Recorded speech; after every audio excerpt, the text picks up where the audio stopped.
is okay. It is perfect. Morning, gentlemen.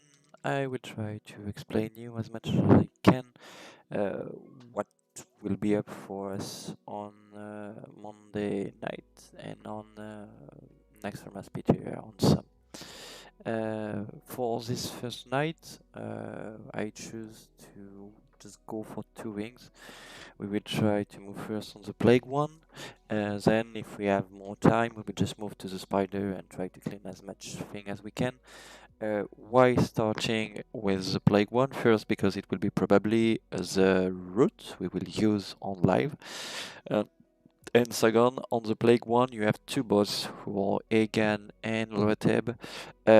One is just about understanding the fight and try it, because you will have the famous dance of Egan. And well, any experience we can just get into PTR, which just save us more time on live. So it's a good thing to start with that. And also Lorateb is one where you have a lot of consumes require. For example, some GSPP, Greater Shadow Protection Potion, and this one is fucking insane to farm. Also very expensive, so if we can manage to just for sure kill it on PTR, maybe, or just at least understand how we are supposed to work and that everyone gets the mechanic and do know what they have to do on the fight, it will save us a lot of consumes on life. So this is why we will start for the plague, and if we have time we will move to the spider, which is the most easy wing of Naxxramas. So regardless to how much hour we will have left, we will try to clean it or not. So just to start, I will just explain the boss on this video, not the trash. Trash on Naxxramas is really quick to understand, not that much tricky placement like we can have on AQ40. So it will be just about understanding what the trash will do, but I will explain it on live. Well, it's pretty easy to get. The first boss on the Plague Win will be Gothic, not. You saw him here with the skull. This one is probably the most easy fight on Naxxramas. Alright, there is nothing hard to understand. It's a mix between Chazra and between Lucifron, to try to explain you how we will have to work. Chazra because the boss with blink, right? I think it's around 30 or 40 seconds, each for 30 or 40 seconds, the boss with blink.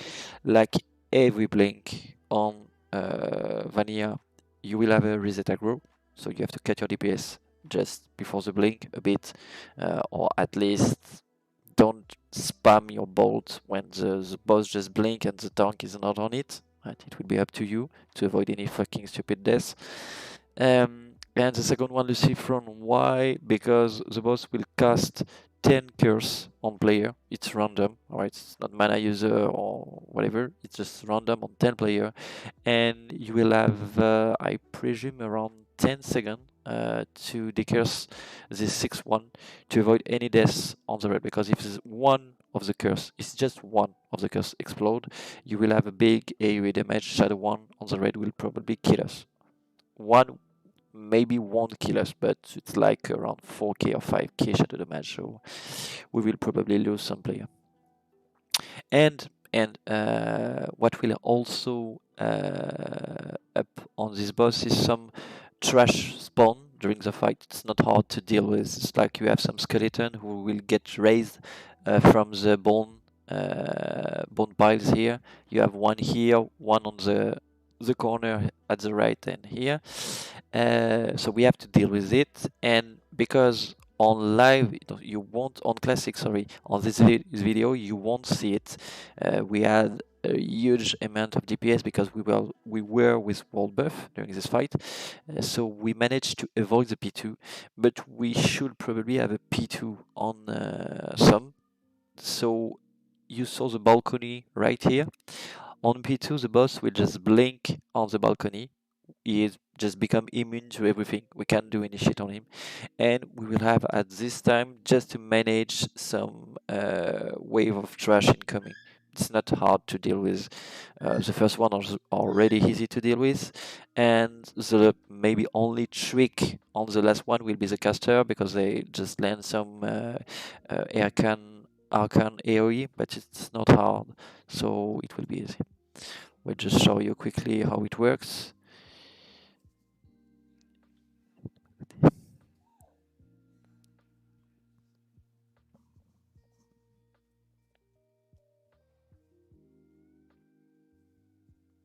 On this particular fight, the only maybe consume we can use is a restorative potion, but honestly, because we just have 10 curse on the red to the curse, it's not a big deal. We will have a lot of mages, I hope, on Naxxramas, because it's a really good class for DPS, and it should be pretty easy to decurse on time. Also, we have 2 druids, so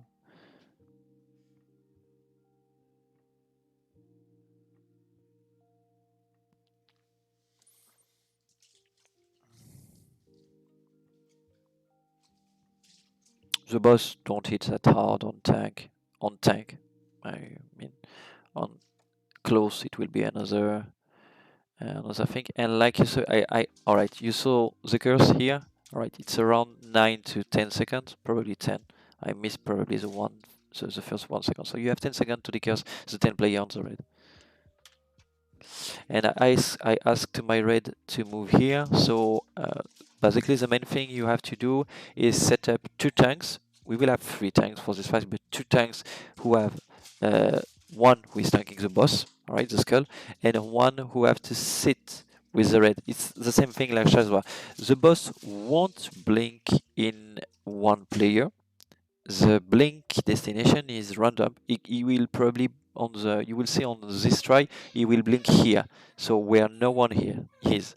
But just in case he's blinking on the caster position, we have to set up enough tank who will be able to get it as soon as he can, especially because when he blink and some of the time you just cast some firebolt or shadowbolt who are just flying during the blink, and to avoid any deaths, the tank has to be on place just before.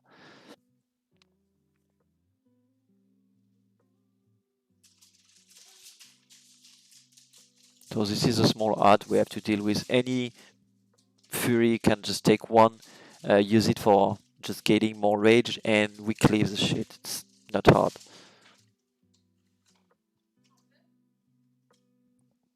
No, merci. So you will see the blink soon. Here, like I told you, no player here, alright? But the fact is, when you blink at this time, full reset aggro.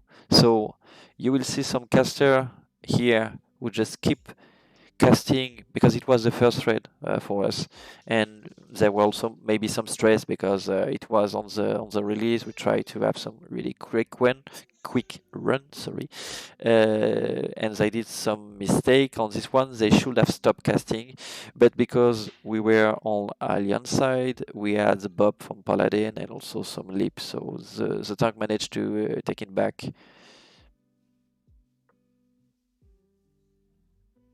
But at this time, you just have to cut your DPS and wait until the tank manages to get back the boss, moving place on place, etc. etc. I will cut the fight here because, well, there is not that much to do. We won't see any P2, so I just explained you before. It's not hard to deal with. I will show you now the second one with maybe more tricky than the first one, but even if it's a tricky one, this fight is pretty easy in the case if at least 20 or 25 players know how to deal with. And if also on this 20 and 25 we have like 5-6 healer, 1 tank and some DPS. We don't need to be 40 to kill it. Of course, will rather prefer to have all players alive at the end, but it's more about the global comparison of some players and some good one also who will be able to dance. So the second one is Egan. Egan is pretty famous one according to what I explained you before, the dance thing. Egan has two phases. In the first one, it will be just tanking classic thing, and we will have to dance during the tanking things. So all the casters and the healers will move to the square here, all right, at the pool. The tanks will take the boss and will place it on the first rotation of the dance. We will probably have also to deal with some not trash spawn, but mob coming from behind. It will be always the same thing, so just clean it quickly and move back to the boss. What will happen on the boss? You have one really important skill to manage to understand. It's a plague who Egan will raise on player close to him, so on the tank, and this plague reduce the amount of HP of the target by 50%. So as soon as you see the plague, you decurse it really quick on the tank. For the melee DPS, well, if you have the time to decurse it, do it. But if they are not failing on the dance, they shouldn't take any damage on P1. So even if they have the plague on them, it should be alright. But if they fail on the dance and got the plague, they will probably die. So if you have the time to dispel it, yeah, alright, you see it right here. 20-second one, half HP. So we have to decurse it as soon as we can. And of course, it's slightly different from other curse, like the one from curse or plague, sorry. When you decurse on a Molten Core on the dog, for example, when you decurse the thing, would just reduce your spirit or your intellect, you lose the mana when you decurse it. So that's why we don't ask you to decurse at first. But on this one, as soon as you decurse the plague, you move back to the full amount of your HP. You don't lose any HP. So it's a really good thing to just decurse as quick as you can. And you saw the tank tanking and dancing at the same time. So what the dance? I will try to show you really quickly. What just happened on game? Let me see it. Anyways, answer that later. Again, dance. I will show you a quick things to explain you. Alright, what the dance? So on Egan you have 4 positions, right, in the room, 5 if you just add the square, but the square won't be able on P2. So you have 4 positions, alright.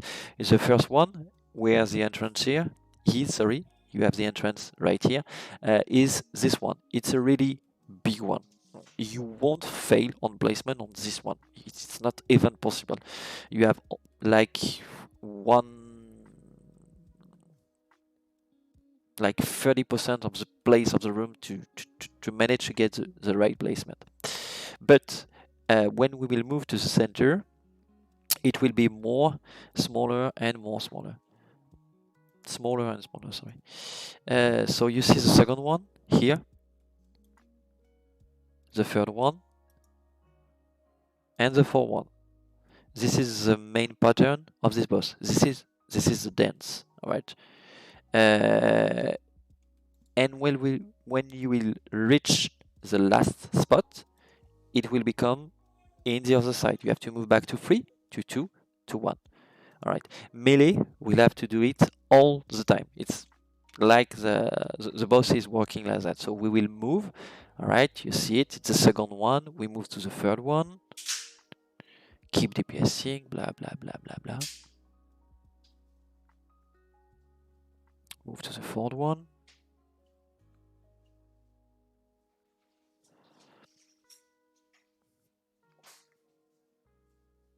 And we move back. When we will move back, because again, on this particular run, we had full war buff, so we had big amount of DPS, and we managed again to avoid P2. But on PTA and probably also on live on SoM, we won't have the world buff, so we will have to manage a P2. The P2 will start when the boss will reach back his first spawn rotation for the dance, and when the first rotation will be reached,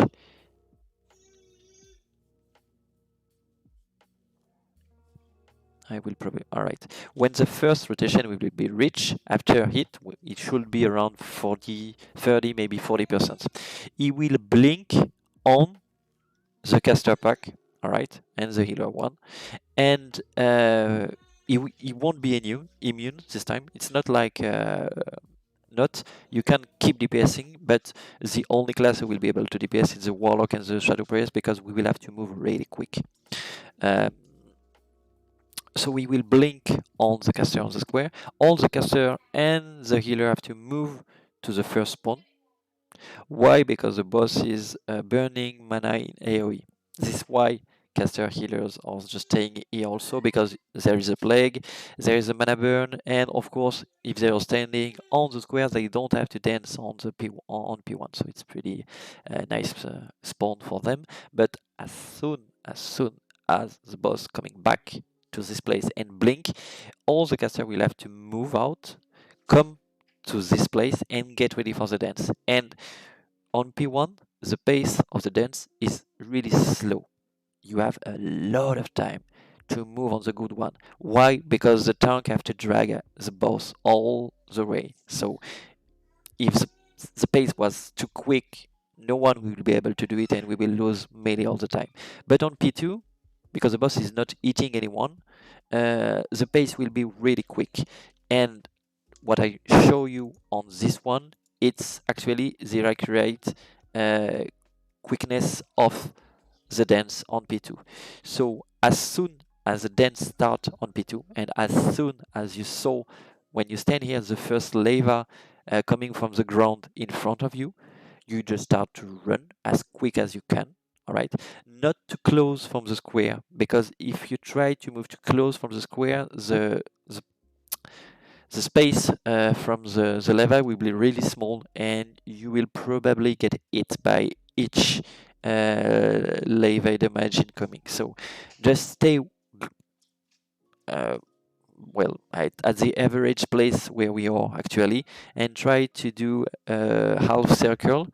Don't stop running, and as soon as you move to the fourth spawn, of course, you move back, and the dance will stop as soon as we move back to first place, like we did on P1.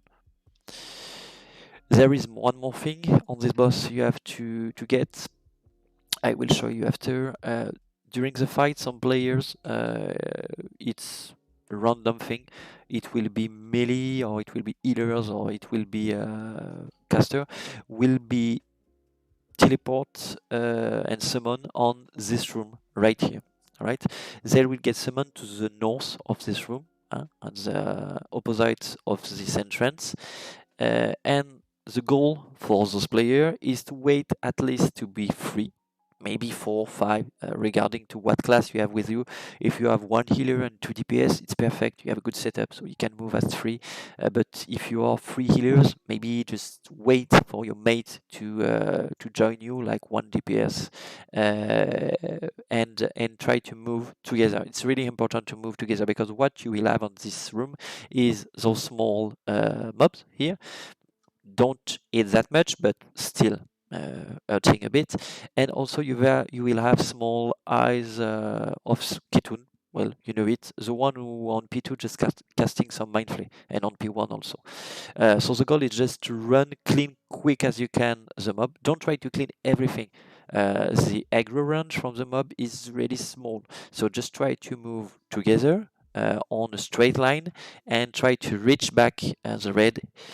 But don't forget, when you will come back to this place, all right, the entrance of the Egan room, you still have to understand where the dance is, and where the rotation is going to.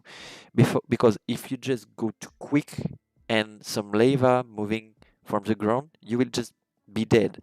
So stay here, just a bit outside, wait to understand where the dance rotation is, and if she is on a good spawn for you, just reach as soon as you can square.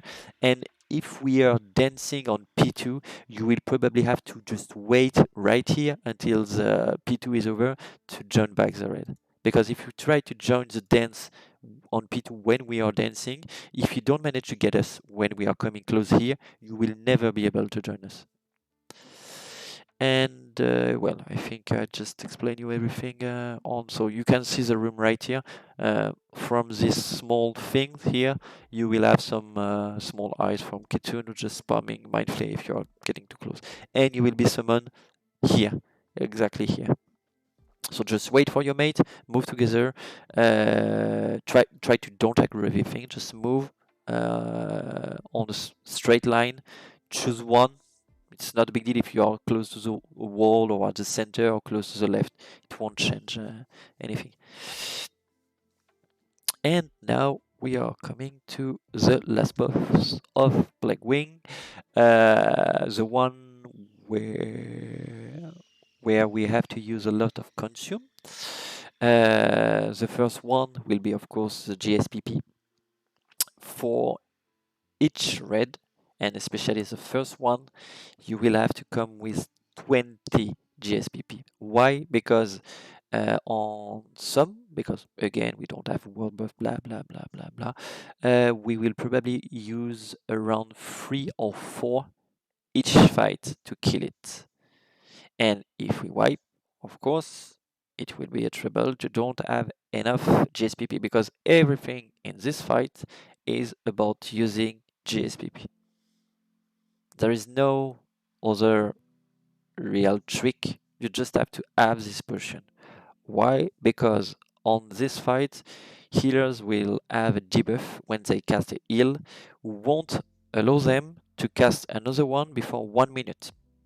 So for all healers, it's 1 heal every minute. Of course, you can understand that all the healer will just get focus on the tank, and they will have to do a full rotation around, well, a rotation with 11 or 12 healers regarding to how many we will have on red, and they can't fail on this rotation, because if they fail, one of them just fail it, well, you break the rotation, it will be really hard to take it back, and blah blah blah blah blah blah blah. But this one will be really easy. You will have just like a macro on your heal channel, and don't forget, of course, to use your max rank heal with all heal power you can have. So if you have any trinket to use, just use it when you cast your heal. For the rest, and if we have a rotation on healers, we will also have a rotation on DPS, and I will explain you what it is just when we will pull this one. It should be here. All right. So we will try to place the boss where he is, at the center of the place. Don't forget to debuff it. Like you saw, is hitting a bit. All right. So it's not like it will be easy for the tank to. Oh shit! No, it's fine. It's a bug. And all right, I missed this one. I will show you the other one. It's not mine, so I will just, well, on this one we will just look it perfectly. So you have the boss, right, who is fighting here. We have some kind of poison debuff when we are on melee. It should be easy to manage, because I presume a shaman maybe have to drop the totem, maybe not, I don't even know. On Alliance side, we use Judgment Light from the Paladin to get back some heal on every hit, so we don't have to mind about this fucking shit. But maybe on the whole side we will have to use the totem. I will ask to the shaman later. But what is important also on this fight is this one, the spore right here. All right, the big green ball. This one, when you kill it, and to kill it, it's just hitting it once with a staff of a caster. So she don't have any HP. It's like 1 HP. All right.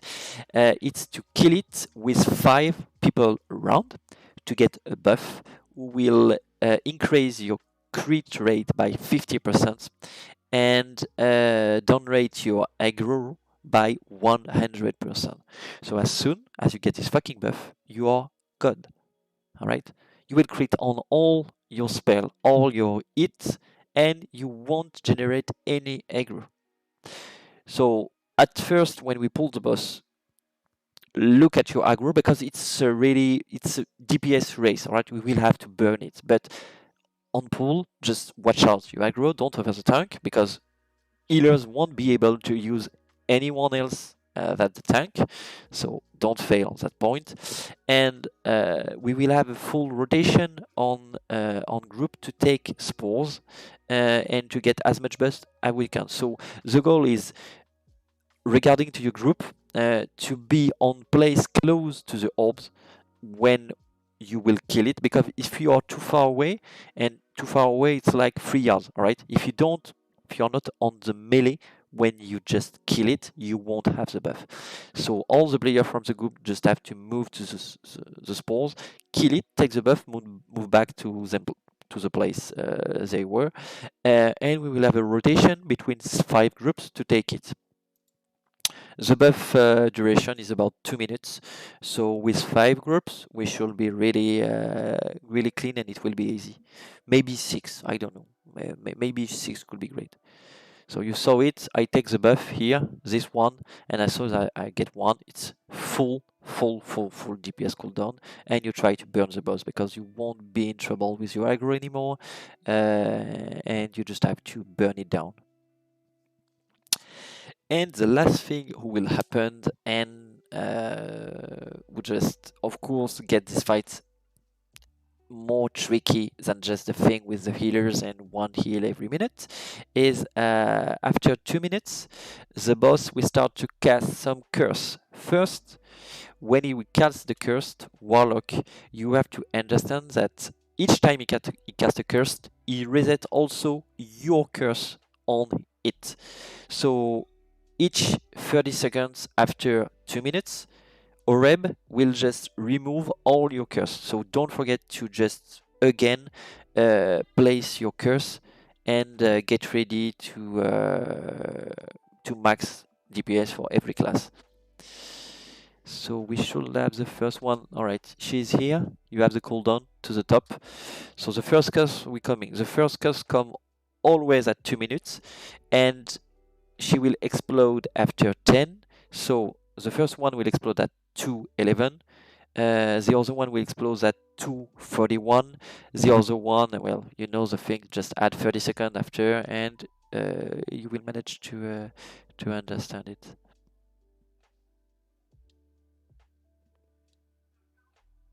I know she. Yeah. Never mind. It's about the 30 seconds on the top left. So of course, at some point you have to move back and take back the buff to be at least able to have it all the time. So it's just a group rotation. We will have some marks, and you will just have to follow your marks. We use 6 group, I think. No, just 5. So just 5 should be enough. And all right, we got the curse right here. You saw it. All right. To manage to don't die by this one, because the curse will deal around 3k to 4k shadow damage on the players, and because we can't, of course, heal the red on this fight, we will have to use a full rotation of consumes. So on this fight, it's a rotation for healers, a rotation for damage dealers, and a rotation on consumes. The first one will be soaked with the first GSPP we use before the pull, so it's pretty easy. You just wait to get hit by the first one, all right? And because the first GSPP will probably absorb all the damage for the first one, you will wait before using another one. On this case, again, we used another one because we were on Classic with World Buff, and we knew for sure we won't have to, well, be in any trouble uh, uh, and reaching like the soft end rage. The soft end rage is where you have no more cooldown like GSPP, bandages, Hellstone or whatever to heal yourself. But because we were on Classic with full buff, it was pretty easy to deal. So I asked to my raid to take the second one right here. But to be honest, it was a bad call. Why? Because like you see on my screen, I still have the GSPP up. It's around 3k or 4k. So if you manage to have a bit luck on it, you won't use the full GSPP on the first stick. So the goal is on the first one, the first damage are soaked by GSPP. On the second one, the left of your first GSPP will be used and you will have to bandage. On the third one, you will have to use again a GSPP. On the fourth one, you will have to use again a bandage because it will be 1 minute, so it's perfect, you have the timer. On the fifth one, you will have to use a Hellstone from the Warlock. On the sixth one, it will be a bandages. On the seventh one, a GSPP. If we manage to reach the eighth one, but I pray that we will be able to kill it before, we should be able again to bandages, and the soft and rage will be after the 8th one, because after the 8th one we won't have any tools again to set up or HP to set up. So don't forget, try to write it somewhere, make a post-it to scratch it on your screen. First one will be soaked by your first GSPP. The second one you use like you saw on this one. Look at the red S bar at the end. All right. First one, sorry, again, GSPP. Second one, bandages. Third one, GSPP. 4, bandages. 5, Hellstone of the Warlock. 6, bandages. 7, GSPP. 8, bandages. That's all. If healers manage to have a good rotation, if we are a bit also lucky on the tank, if we have a good DPS, if we don't fail any rotation on the spore things, and if everyone managed to take the consume on the right time, this boss is fucking easy. Even if it's the last boss of Wing, this is for me the most easy one. It's just about using consume at the right time and just having a good rotation on DPS and healer. Not a big deal. We have the stuff to just kill it really quick. Most of our warriors have some huge avoidance gear, so it won't be a trouble. And even if we don't have any Thunder Fury right now, it won't change shit. We will just have to spam the Thunderclap and of course debuff all the time the boss to avoid any bad combo on the tank. I will cut here for the Plague Wing. It will be easy for me to raise up the video after. And I will start another one for the Spider one probably later. So see you soon and thanks for watching.